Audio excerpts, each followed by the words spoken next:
This episode of the House of Mystery is brought to you by Legacy Food Storage. The best way to protect your family is by being prepared. LegacyFoodStorage.com. 5 persons, including actress Sharon Tate, were found dead at the home of Miss Tate and her husband, screen director Roman Polanski. The whole thing is very mysterious, but this is what I know. Authorities say a menacing letter received yesterday by a Vallejo newspaper was not sent by the infamous Zodiac killer.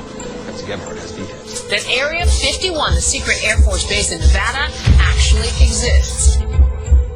In Dallas, Texas, 3 shots were fired at President Kennedy's motorcade in downtown Dallas. He's been called the East Side Rapist. He's been called the Visalia Ransacker, the original Night Stalker, and the Golden State Killer. You have now entered into the House of Mystery, the best in true crime, conspiracy, and alternative history, with Al Warren and KCAA, the stations that leave no listener behind. Broadcasting on 1050 AM, 102.3 FM, and 106.5 FM. The trifecta of talk radio for Southern California. Oh, welcome back into the House Mystery on KKNW 1150 AM Seattle and KCAA 106.5 FM Los Angeles. I'm Al Warren, and joining me today is Zodiac Man, Michael Butterfield. Hi, Al. How's it going? Pretty good. How are you doing? Not too bad. Not too bad. Been really busy. I've been writing those part of that British series on crimes. I've written 4 books for them, 4 of them, and 2 of them out now. Both doing really well, actually, and I'm happy. Well, you know, the British have their own peculiar brand of true crime, so sometimes it's a lot more interesting. Certainly a complex, much more than you think. And, you know, it was Stephen Port, the Grindr serial killer, which is surprising, and then the Moors murders, of course, which Ian Brady and Myra Hindley. And what I did with both of those is I have letters from both of them in prison, so right up until the death of Brady, and which was pretty recent. Yeah, right, just at 217, and even Stephen Port, the Grindr killer, I have him right up to last year. So it sure gives you an inside look of the type of people that do these things, which is quite, you know, it's something we miss in a lot of the American killers, more so, I think. And I think that's something that people want. Well, and I think it's whoever that guy had in charge of his marketing and publicity, the Grindr Killer is a great name. Yeah. That's just perfect. Yeah, you know, and it's well, and that case was sad because the cops let the bodies pile up, and they just wrote them all off as overdoses. Yeah, and they didn't do anything about it. So there's still and there's still a big report coming out in April here about that. 17 officers are in trouble, and they reopening 58 of the bodies they found in that year and a half period. So the overdoses going on right now in society is crazy. Wait a minute. 58? Yeah, because from the first body that they found, because he would spike their drink with GHB, and they'd pass out, and then he would shoot up in their arm from a needle something to kill them. Like it would be another drug. He was really big on shooting them up with amyl nitrate, you know, for the heart patients. He'd shoot it up in their arm. Jeez. And different drugs, and he would kill them, have sex with them, and then he'd throw their body out in the park. And during that year and a half, there was 58 overdoses in this park in London. Oh my God! That now they have to go back and look to see if he was involved with any of them, because the 5 that they did figure out that he was involved with had all been put in with the overdoses, and they weren't. Well, it's part of the smart serial killer MO to pick victims who are unlikely to be missed or properly investigated. But you would think that 58 bodies in a park would. But I guess that was the whole thing, is because they're used to finding that in London. I guess people are overdosing that often. I guess the opioids are big in the States, and over there they have heroin and other things that they're doing, and people are just overdosing. And I just found that really crazy. Well, it's frightening that you could be doing something be that prolific and not be noticed because of some other problem that's so bad. Well, that was the worst thing too. In that case too, they when they on the what was it, the second and third bodies that he was involved with. On the third one, there was a suicide note, and in the suicide note, it mentioned that he was overdosing. He was killing himself by overdosing because him and another guy were having sex one night and doing drugs, and this other guy overdosed, and he felt really guilty. And he mentioned the other guy's name, and they had found that guy's body in the park 3 weeks before. But the Grindr guy wrote the letter. Right? Yeah, and in fact, he even put, by the way, like a P.S. Don't worry about the guy you saw me with last night. He has nothing to do with this. And you know what they did? They just ruled it overdose, and they didn't even investigate. Yeah. And it just kept on happening. So it was just, and I find it very interesting, and I think that. We were talking before about the Morris murders and about how Ian Brady does so much analysis on other serial killers. Mm-hmm. And I was looking at his book, The Gates of Janus: Serial Killing and Its Analysis, and I have to say, I was rather stunned by the content. Well, in the letters, and one of the letters I have of him, and I put this one in the book. It was funny. It's he goes. He's talking about how profilers and psychologists don't have a clue. And he said how they like to say that serial killers love to kill small animals and fires and all this. And he said that couldn't be anything, it couldn't be further from the truth. That's the famous triad that they, wetting the bed, killing animals. Yeah. And he was making fun of all that through all the letters and about how they don't have a clue. He loved dogs, and he never did any of the things that they would think that a serial killer. He said most don't. It's very. And he few. was an arsonist and any of that stuff. And so you have to wonder, and so many people getting involved in crime now. And that case too bothered me because when you go through all the different shows about it and documentaries, they don't talk about the real thing that was going on. They hide it from people. They they killed a couple of people and murdered and put them away, and it doesn't really get into it. Even some of the books I searched before I wrote that. And for your listeners, what is the real thing? Well, I mean, as in like, first of all,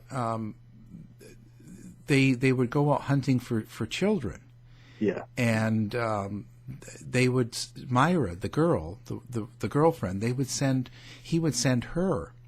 So they wanted to get a child, and they knew that she would be able to get a kid to get into her car.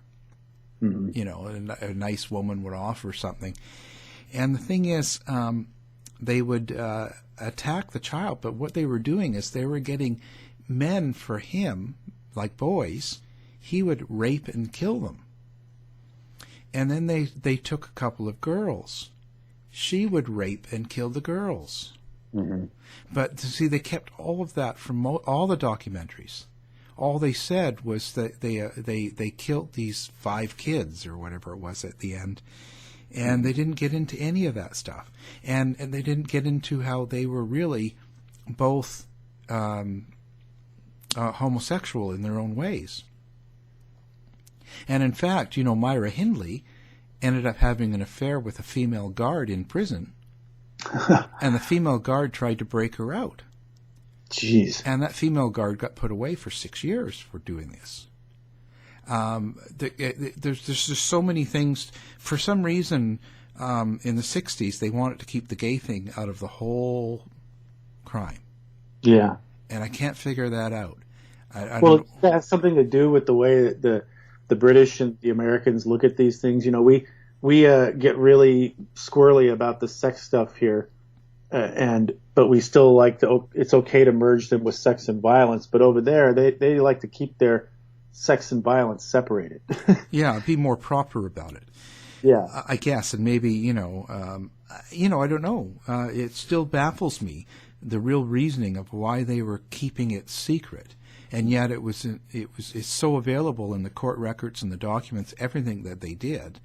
And it's a central component to what they did. It really is, because it's almost like, well, if you're going to tell the truth, tell it. But I have to wonder where it's going, because, of course, our concept today is Zodiac, but we look at all of the shows that they're doing on Zodiac, and everybody's, it seems to be the accusing, like Hewitt's book about the Unabomber really being Zodiac. And then you have Steve Hodel, and his great-grandfather or something that killed the Black Dahlia. And that's Zodiac. Father killed Dahlia and was the Chicago lipstick killer and the Los Angeles werewolf killer, and I'm pretty sure he's going to claim that his dad took the Lindbergh baby too. Yeah, and you know what? But the thing is, it's the same as. But he's making the circuit right now. He's on every daytime and talk show going right now. He's on Dr. Oz next week, Dr. Phil. He was just on all the Good Morning Americas, and they're all giving him airtime. Well, he has that series out right now about his family and their background. I can't remember the name of it. It has something to do with the night. I can't remember the title. Yeah. But yeah, it's all the rage, and these people get platforms for their accusations when there's really not much substance to them to begin with. Yeah, and it's the same as Edward Wayne Edwards and that cornball. He's been on the show, Cameron, a couple of times, and it's like, come on, he's Zodiac now too. and Gary Stewart, and it's the same thing. How can all of these? But the thing is, that seems to be what's getting, like, Paramount made an Edward Wayne Edwards series, a 4-part series. Yeah, and Gary Stewart, like, all these people are getting shows and getting huge PR on all the mainstream shows with theories that it's their relative. Well, it's the daddy did it syndrome. People who claim their father was the Zodiac, and I think there's something, I don't know. Some people seem to be more attracted to that kind of stuff than someone who accuses a stranger, because the idea that you had some dark secret in your family is probably much more entertaining than the notion that, well, I think it's some guy that I never met. But it's also interesting, as you were saying, that there's this trend now, and that everything is becoming true crime now. I mean, the Zodiac was on Dr. Oz this week, talking about the Zodiac Killer podcast. And I have to admit, it was pretty strange when somebody called me up and said, "Did you see you were on Dr. Oz today?"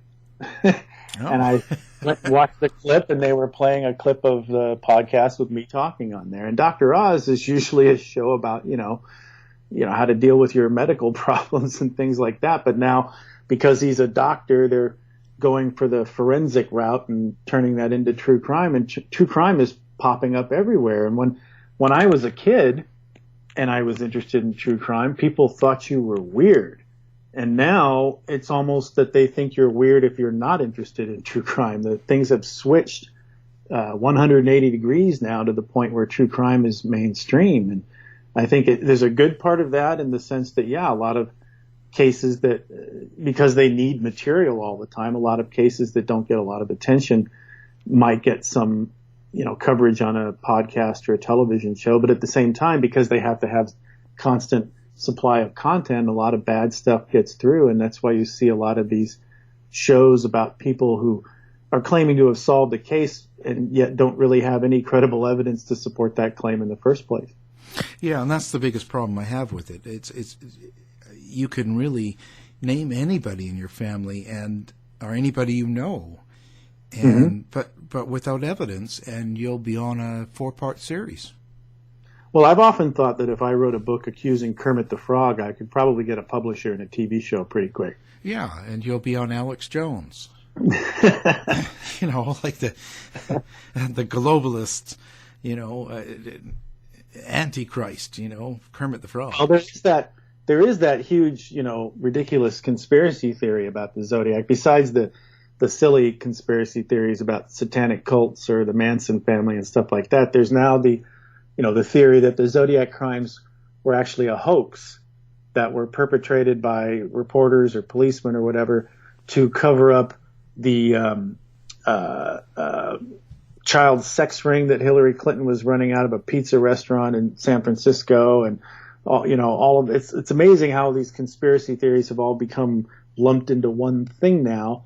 But normally, you wouldn't be able to get that kind of material on the air, but it's all over the internet, and it's probably only a matter of time before there's some series about that, and unfortunately that is the way things are. It's there's a lot of interest in true crime, but there's a lot of it that I don't think is reputable or ethical. Yeah, it's too. It's just all about.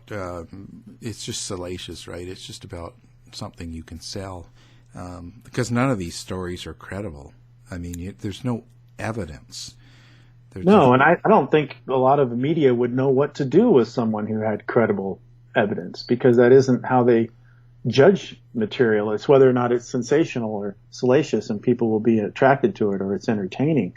If someone comes forward now with some solid evidence against someone, it's probably not going to be as entertaining as the more salacious stories, because it's going to be very factual, and someone's going to be, basing things on evidence, and most of the time that evidence probably isn't going to be something that's a slam dunk obvious thing. It's going to require some interpretation, some intellectual examination, and that's not the way things are done. Oh, it's too boring. Yeah. It's too boring, because I just like most of these shows are just cornball stuff, and I can't get behind any of these, and I know most of these people. Mm-hmm. So it's kind of depressing, because I was telling you before we started the show about how, every time someone contacts me saying we're doing a new Zodiac show, you always assume the worst right off the bat, because that's the way things are. That's the way we've kind of been trained to expect things. But, every once in a while it is refreshing when somebody sticks to their word and does what they say they're going to do, when they do the actual research and try to make sure that the show's factual. And, you can be entertaining and factual at the same time, but that isn't the course that most people take. And then, I think I was telling you, I did an interview recently for a show that's coming up on HLN called Very Scary People. That show would include the host. The host is Donnie Wahlberg. Yeah. And they did not mention that to us when we were doing the interviews. And I guess it's because he was in the movie Saw, which is about, a crazy serial killer and stuff. But when we did the interviews for that, it was, flew out to San Francisco and get up at 7 a.m. and do a 3-hour interview. And, you're hoping that all the stuff that you're going to say is somehow going to make it into the show. But if you're doing a 3-hour interview for a show that's going to be 90 minutes long, that at least, 2 hours or so is not going to make it in there.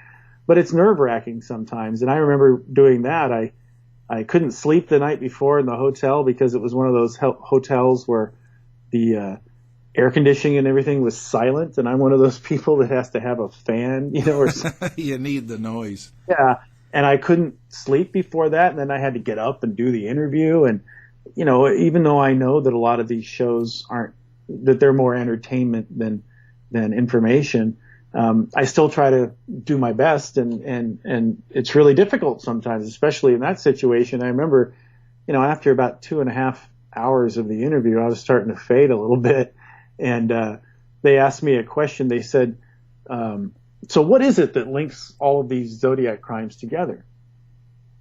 And I sat there with this dumbfounded expression on my face.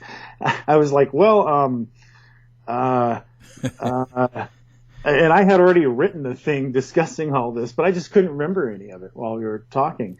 And, you finish the interview and you go home, and then it's months and months later when the thing finally airs. And more often than not, the things that you're worried about aren't that big of a deal or anything, but you're still trying to, be factual and stuff. And I was really embarrassed by that because they asked me a direct and simple question, and I couldn't seem to muster the answer. Now, of course, I had plenty of answers when I was in the elevator after the interview, but, but when the show comes out, I wonder if they're going to use that or not.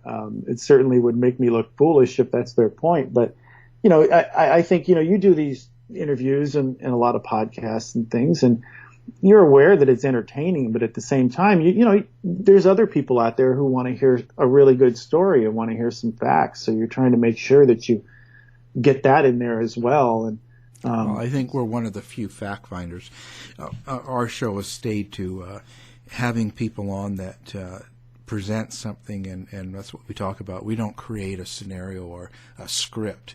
Most of the podcasts out there are storytellers, and they create a script based on a certain amount of material that they get, but it's not really, it's secondhand. They get material that's secondhand. I know I supply a lot of books for it, and I don't, I'd rather talk to the person direct. If Gary Stewart's going to say it's someone in his family that's done something, I'll have him on the show and he can tell us. I don't get it from, so I think we're one of the few that are still doing it. There's not too many out there now. Most of them just create a story, and I guess that's what listeners want. So they want to be entertained. Well, I've been pleasantly surprised by the Monster podcast that I worked on, that it's turned out to be a pretty good show with pretty factual presentation, some diversions into material that maybe not everyone would find as interesting, but yeah, you want to go straight to the source in most instances. And I think that show's done a good job of interviewing people who are actually involved in the case. But I've listened to other podcasts where, I understand that I'm not directly involved in the case, so someone might listen to that and wonder why I'm talking throughout the show. But I think that there are a lot of shows out there that are kind of disconnected from the actual material. And they, like you say, they are kind of just regurgitations of other people's work. Yeah. And, well, yeah. I mean, that's all they can get as for material, but yeah, anyway, it's kind of a past thing, and I don't know. And so how have you been getting a lot of questions since the last show on different things that people, that's a good one. What are people still asking about? Well, I think that we did a show for your listeners several months ago about the DNA work that was being done on the Zodiac case. And because of the recent arrest of the Golden State Killer in California through DNA, I think it's raised a lot of expectations. So a lot of the questions now are dealing with DNA issues and whether or not DNA has actually been found that can be used in forensic genealogy to help identify the killer. And then I think maybe it's part of the optimism surrounding that DNA stuff, where a lot of the questions that I'm being asked now are questions about the end game. What will happen if the Zodiac is identified? I think when we did our show about DNA was right after the Golden State Killer had been arrested. So there was a lot of hope, a lot of optimism that DNA and forensic genealogy could be used the same way to capture the Zodiac. And there was a lot of reporting about that at that time. And I think it raised a lot of expectations. It's been some time now, and there has been no news on that DNA, although we know that the Vallejo Police Department submitted at least two of the original Zodiac letters for DNA analysis. We just don't know what has happened with that. Now, it's possible that they did find some DNA and that it was sufficient for use in forensic genealogy, and that they have been working on that. And of course, they're not going to discuss that with us until they have something solid to present. I'd like to believe that that's what's going on, but we also have to be aware that there are other possibilities. The other possibility is that They did find some DNA, but it's not sufficient, that there's not enough of it to be used in forensic genealogy. And they might be attempting to get more DNA from other letters to help in that regard. And then it's also possible that they were not able to find any usable DNA, and that avenue of investigation is just not plausible at this time. So, the police are not under any obligation to inform the public about the progress of these kinds of investigations. And so it's not likely that the police are going to make an announcement unless they have something solid to report. So we're kind of left hanging, wondering what's going on. And because of that, there's a lot of speculation out there. And the questions that I get asked are, when are we going to hear about the DNA? Has anything happened with it? Will anything happen with it? Will they ever tell us? And the simple fact is that the honest answers to most of those questions are, I don't know. I don't know what's going on. I know that Vallejo police have indicated that there has not been any progress on the DNA testing, and there's been some reports that some of the delay may be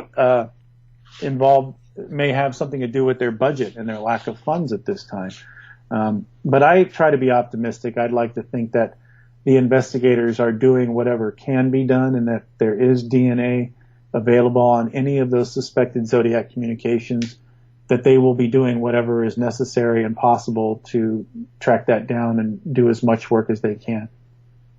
Yeah. You just have to sit and wait. Speaking of TV, I was on Oxygen. Did you see that? Mm-hmm. Yeah. Yeah, no, I don't get Oxygen, so I had to track that down elsewhere. But yeah, it's nice to see you on TV. No, I look terrible. I look terrible. I look so old. How do you think that about themselves when they're... I look so old. Chicken neck. I'll tell you. I'm disappointed.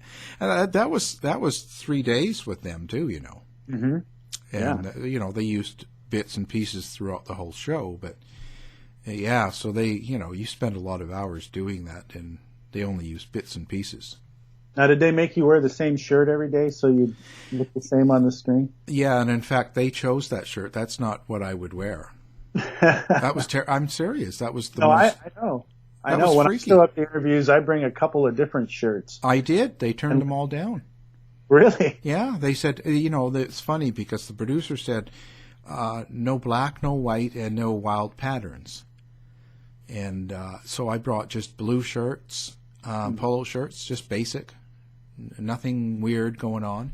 And they turned them down, all three of them. Didn't make the cut, huh? No. And then they put me in that pajama top thing. That would look. I thought it would look terrible. It was all wrinkled and it wasn't kind of white. No, it was a checkered. Oh, that's right. Okay, yeah. It was checkered. It was terrible. Just not good for TV. Yeah. No, I couldn't believe that. But they wanted me to look like a lumberjack or something. rugged lumberjack doing it. But how did you feel about the final product, though? Oh, I take it or leave it. Isn't that terrible? No, I think it was okay. It's okay. It's okay. Yeah. Again, you can only fit so much into an hour show. Yeah. And they had a couple of good cops, a couple that I interviewed when I did the book on the Killing Game. So they did get some good sources. Now, that was about the Rodney Alcala? Yeah, Alcala, yeah. Yeah. And he was the game show killer, or the dating game killer. Depends on who you talk to, but he, so they did have, but they left so much out. And even, in my first day recording with them, they wanted to know all about the history, Mm-hmm. And because he was such a good kid, they just cut it all out. Which didn't fit the narrative of... Well, yeah, because it didn't make him sound bad or evil, or there was nothing, he was a good kid, good marks, had good jobs, joined the army. Like, he did all the good things that you would never expect, and people liked him, and he had girlfriends, and he was an okay-looking person. Like, everything was good, so they were like, well, we can't really use that. It's like, okay. But I get it, Now, he's the guy who they found all those pictures of potential victims that they asked help from the public in identifying. Is that right? Yeah, because he had a locker in Seattle, and when they went to the locker, they found earrings that belonged to one of the victims, which helped prosecute him down the road.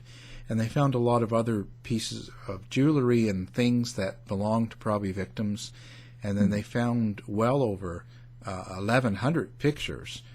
And they narrowed it down to just over 200 people that they couldn't identify in these pictures. And they were both male and female, mainly female. And most of them were naked or half naked, and most of them were posed in positions while he took the pictures. And a lot of them were very erotic or sensual type poses. Mm-hmm. And so now they're looking for those people to see if they survived, basically. 200. Yeah, and they have 120 of them. They've eliminated over 80 of them. There's still 120 on the website. And actually, there's a book coming out from the same publisher, I believe in April, like next month. I believe her name's Belle, and she's worked 10 years on nothing but the victims and the pictures that they found. Wow. So she'll have a better detail of it. We'll have her on the show, but she'll have more details of having. But the thing is, he's been hitting positive DNA hits in Nevada and in Idaho and in tons of states. Like he's popping up 4 or 5 a year now. So what do you think is a reasonable estimate of how many victims he had? Well, if he was doing that for a good 10, 12 years, I'd say 100, 120. Jeez. He might not have killed them all, but that he attacked or had sex with or that was involved with him, I'd say that's pretty reasonable guessing for that many years. And because we know, now they found 2 in New York that he killed, and I wouldn't be surprised. It's going to be between 50 and 100 for sure. That's just insane. And that, it brings up a good point of what we were talking about earlier, which is the arrest of someone it's not the end of the story. No. That's a whole new beginning. There's a whole problem in the true crime business with, someone writes a book about something and then that book is finite and it's over, but the story keeps going on. Yeah. And so even in the Ian Brady case you were talking about, it sounds like, a lot of the stuff that is important to know is stuff that went on afterwards, especially you were talking about the guard that wanted to break her out and stuff like that. And, and then in the Grindr case, you were talking about how, I don't know if there's been another book written about it besides the one you were discussing, but it's very troubling the way that you're saying there's 17 policemen who are being investigated for wrongdoing, like for not properly investigating, or actually Scotland Yard had already disciplined them all, and then they have been doing an internal investigation, and it comes out in April, and they expect a lot of things to come down on this because this is an ongoing pattern. Like some of the families, of course, are jumping on it's because they were homosexuals. Yeah. And I don't know. I'm not going to jump on that. I'm going to just say that, again, the best case scenario was they just didn't do a very good job. They were lazy or something like that. And the worst case scenario would be because of the sexual orientation. I don't know. It could also be because they were in a poor neighborhood. It could also be that they were overwhelmed and they couldn't handle that many bodies and the overdoses, and they're just throwing them all in there. I don't want to make that kind of judgment. But it sounds like no matter what, that you're going to have to go back and at least write another chapter or a whole other book. Yeah, that one will become another full book. But the thing is, I started it because it hadn't really been written about in a book before. And I think that someone else will have to come along years down the road and really kind of do more of a complete version after they do a lot of DNA testing and a lot of research. The rest of the story. Yeah, but at least they have that now. Mm-hmm. You know, they didn't have that back then. So, you know, the thing is, he was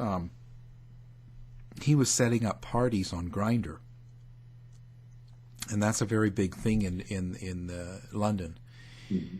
And you'd go to these parties, and he'd supply the drugs, and they were sex parties. Yeah, yeah. You know, party and play they call it, or chemsex. Mm-hmm. And so he was involved in this heavily. And so how many contacts he made and how many people he's actually was involved with, who knows? Yeah, because that's not a community that's going to come forward and admit involvement with that kind of thing all the time. And plus you don't know, right? You don't, like with you. It's so bad that a woman that was walking her dog found two of the bodies at the same time in the same park, a couple of weeks apart, and even when you talk to her, she's like, "Well, that's a regular occurrence." And if you think about that, you know, if you have 58 bodies in a year and a half in one park, yeah, that's more than one a week. I mean, you're pretty busy, and so it's just, you know, it's kind of an outrageous thing, you know. And but I found the most interesting part is communicating with the killers.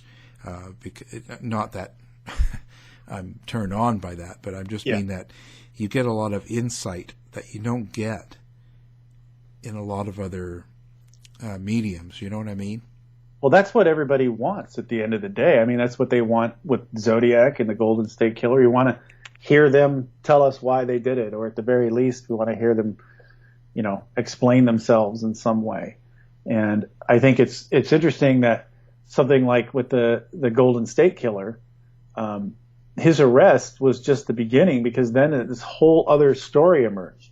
You know, it's not like it could be like if in the Zodiac case, if they discovered through DNA tomorrow that it was the prime suspect, Arthur Lee Allen, that'll be a sensational development, and everybody will be happy that the case has been solved. But there's not a whole lot more to learn after that. We already know a lot about him, and since he's not around anymore to tell us, you know, we pretty much have what we have, and that's it. But with the Golden State Killer, you know, he's been connected to so many different crimes now, and he's not talking. So it's kind of this, you know, game of trying to figure it out without his help.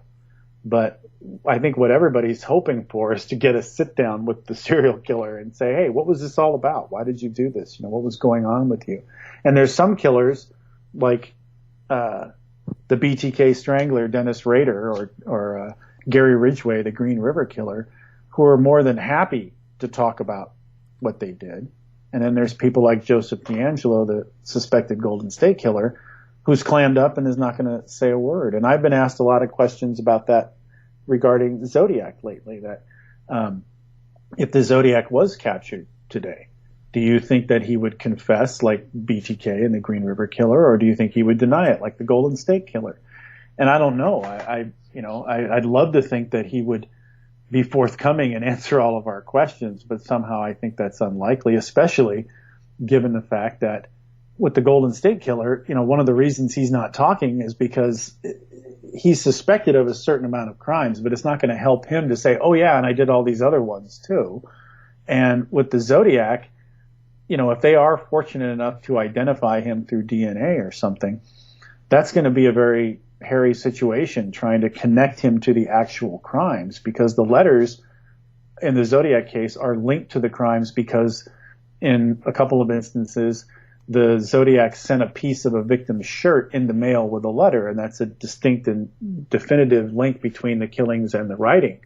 But that doesn't mean that, you know, we're going to find out everything there is to know, or that all of our questions are going to be answered. So I don't think there's anything weird with thinking it's the best part of, or one of the most important parts of what you do, because that's really why we're all here, right? It's because this person had some problem that they either couldn't control or decided to embrace, and it affected so many other lives. It's like throwing a pebble into a pond, all the ripples that come from that. It affects hundreds and thousands of people. And, in a case like the dating game guy, it sounds like we don't even have any idea how many people he may have killed. And the Grindr guy, it's just a guess on how many people they found in the park. What did he decide? What happens if he decided to start putting those people someplace else or something else? That's frightening. You want to hear, what's really a weird coincidence here? When Rodney Alcala got arrested, he was in back east somewhere. I can't remember now. And they put him in jail, and then they called Los Angeles police, and they had them come extradite him. So guess what officer was flown from L.A. to wherever he was back east and extradited him back to L.A. for trial? Steve Hodel? Yeah. I couldn't believe it when I heard that, and then because I have his number, I got a hold of him and said, "Hey, what do you remember about this guy? Like, what? Is that too weird or what?" That's, that 6 degrees of separation stuff. I mean, the thing is that I've been asked a lot of questions about Steve Hodel and his claims about his father being the Zodiac, because I think that the theory that his father was involved in the Black Dahlia murder is obviously a plausible theory, one that even investigators had considered. So that's not quite as outrageous as the Zodiac stuff is. But I've had people ask me, if this is the kind of evidence that he uses to accuse his father in the Zodiac case, which is virtually none, does that mean that we should go back and start looking at some of the homicide cases that he looked at and some of the people who are in prison? Now, in Rodney Alcala's case, I think it's probably obvious that he's the right guy. But that does raise an interesting question. And it is an odd trivia footnote, that, some of these people have their tentacles spread into other true crime cases too. Yeah, the whole thing, and one of the lead investigators on the case was that Van Nuys, the guy that was doing the O.J. Simpson. Yeah, there you go. Yeah, it's all a conspiracy. Walk around with a vial of that guy's blood in his pocket all the time. So yeah, it's all a conspiracy. I'm telling you. Who knows? Maybe O.J. did all of this. Yeah, O.J. is the Zodiac. Yeah. There's your book, Al. No, I'm staying away from that one. No. Well, it's interesting. So, I'm not sure that there's anything new for Zodiac other than it's the 50 years. Is that what it is? The 50th anniversary of the first suspected Zodiac murders happened on December 20th, 2018. And now we're approaching the 50th anniversary of the second Zodiac attack at Blue Rock Springs. And then, of course, the 50th anniversary of the first Zodiac letters in July of 2019. So there's going to be a lot of attention focused on the Zodiac case because of that anniversary. That's the way the media works. I was telling you earlier that I've been asked to do a lot of podcasts and TV shows and finding it difficult to find time. But then this time next year, there'll be nothing. Yeah. Unless something happens, But are we really learning anything new from all these shows, like really scary people with Donnie Wahlberg and stuff like that? Are we gonna, when we sit down and watch it, is there really much new coming out? Well, I can't say for sure because I wasn't present in all of the interviews that they did, but I do know that when I did the interview for that show, it was a pretty thorough interview, and they were asking a lot of good questions.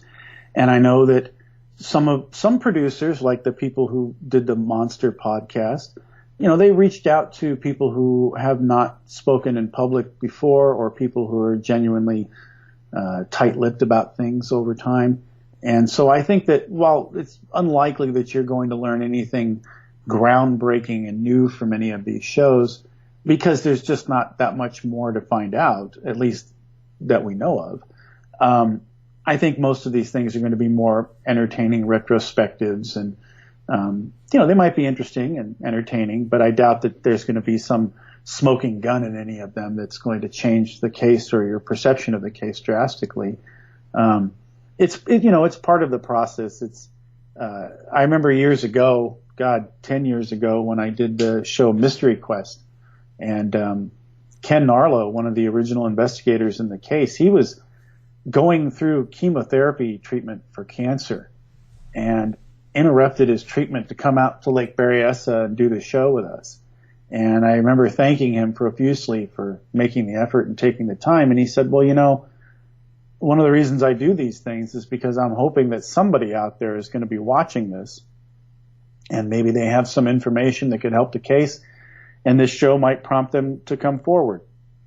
So there's always that hope, although, it's balanced by reality and pragmatism. But I think that at the very least, the one thing that these recent shows have accomplished is to make people reconsider the public version of the story that's been told for the last 20, 30 years or something, and make them realize that, if you saw the book and the movie, you may have seen an entertaining account of the case, but that's one version of the story.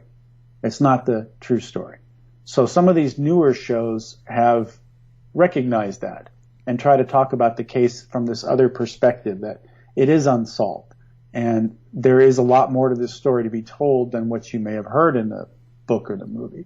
So I have some optimism about that, but I doubt that there's going to be any groundbreaking evidence, although I would certainly be thrilled for that to happen, because, I know that there's some people out there who, the case is maybe, for lack of a better term, it's their livelihood, and keeping the mystery going and things keeps them going. But I would be thrilled. I have no dog in this fight. I don't care who the Zodiac turns out to be as long as he's captured. So, if it came out tomorrow that they had some evidence that it was Arthur Lee Allen, I'd be thrilled to hear that, because that would mean that the case was over and the case was solved. And as much as I care about this case, and as much as I enjoy talking about it with people who are interested, and I know that there's other people out there who like to hear discussions about the case, it would be great for this to be solved and none of this to be necessary anymore. Are you still writing for articles for True Crime Case Files or any of those magazines? Yeah. I just did an article for True Crime Case Files for their, I believe it was the winter issue, and it was called Ted Bundy, Mass Media Murderer. And it was all about how, Ted Bundy is all the rage right now. This is I believe the 30th anniversary of his execution in 1989. Right. And this new series on Netflix, the Bundy Confessions, I believe. And there's the biopic movie with Zac Efron. And I know HLN did a series and ABC did a series and all this stuff. And Ted Bundy is invading American homes again all over again through television. And that's what he actually did in the 70s. Everybody talks about Ted Bundy being the, handsome, charming, intelligent serial killer. And they don't seem to realize that a lot of that persona that he has is because he was one of the first serial killers in the age of modern media. And modern media is what made him into the thing that we think of today. People forget that, his trial was one of the first trials ever televised.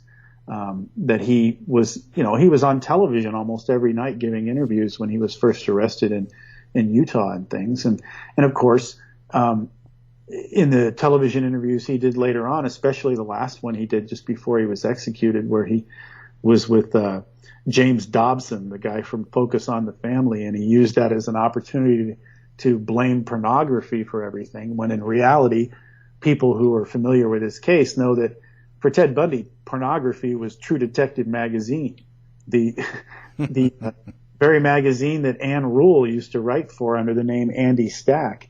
That was pornography to Ted Bundy because he liked looking at images of dead women.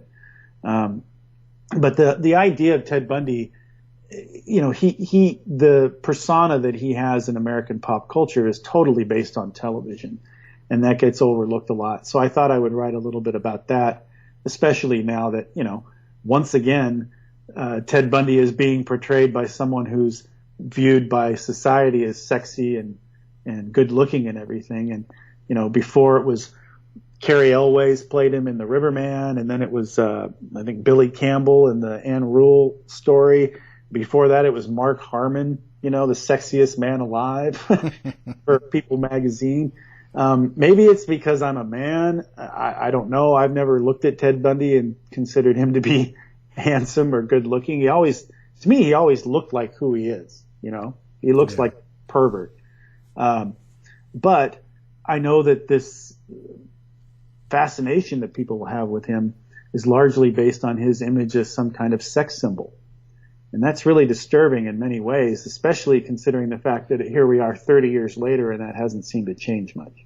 Yeah, and we're part of that. We just had Stephen Michaud he was the guy that recorded all the tapes in the Netflix thing. So we for the Only Living Witness with Hugh Ainsworth, which is a great book, but it's also a perfect example. And I'm sure that Stephen would agree with this, that it's a perfect example of how Ted Bundy exploited the media.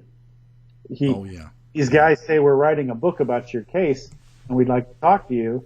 And he says, well, I'll talk to you about it, but only if I can speculate in third person about my crimes. And everybody knows that he's talking about himself in those interviews. But those interviews are very valuable because most people forget Ted Bundy pretended to be innocent right up until the very end. So the only known recordings of him confessing are from his discussions with Dr. Robert Keppel, the guy who investigated the Bundy murders, and with Bill Hagmaier from the FBI and a few others, and that ridiculous interview he did for television with James Dobson. So these interviews that are on the Netflix show, they're really interesting because you're hearing Ted Bundy talk about himself, but he's just not admitting it. Yeah, it's like O.J. Simpson. Yeah, I didn't do it, but if I did. Yeah, I did. A great book by O.J. And that's, Ted Bundy was pulling that thing where you were looking for the real killers thing for quite a long time. But I've always been fascinated by Ted Bundy. When I was a kid, I remember vividly sitting in my living room with my father. He was reading a newspaper and I was watching the news, and there was an image of the prosecutor in the Bundy case holding up a cast of Ted Bundy's teeth. And behind him was a big blow up of Ted Bundy's teeth. And of course, being, I don't know what, I was like 10, 11 years old or something like that. I remember asking my father, what do his teeth have to do with anything? And my father looks at the TV and says, you don't need to know about that, which is the wrong answer for a kid, because I went, and this is what's weird. I went to my library at my school. I was in the 6th or 7th grade at that time, and they had a book about Ted Bundy at our school. I checked out that book, discovered why his teeth were part of the story, and that really changed things for me. And I've often thought that if my dad had just said he bit somebody, that I would have been like, oh, and then that would have been it. I wouldn't have gone and read about it. But that sort of was one of the early interests in true crime that I had developed. And Ted Bundy is, he's like one of the original gangsters of true crime from the 70s, when we had this explosion with David Berkowitz and, John Casey and all these other people. But Ted Bundy is really the face of the American serial killer.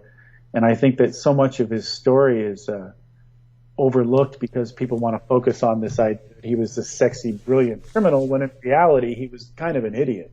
Ted Bundy for president. Wow. Well, we know now that anybody can be elected. Well, there you go. He's got it. Well, we're come to the end of the hour already. Oh, wow. Yeah, it's always fun talking. Well, it was nice chatting with you and getting to hear you talk about some of these cases, too. Yeah, and we'll do it again soon. I hope so. To find out more about our show, guests, or listen to a previous show, visit our website at www.somethingweirdmedia.com.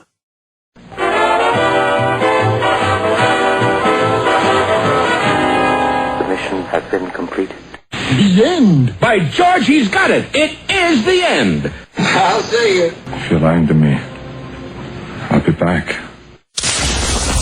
This has been a production of Something Weird Media.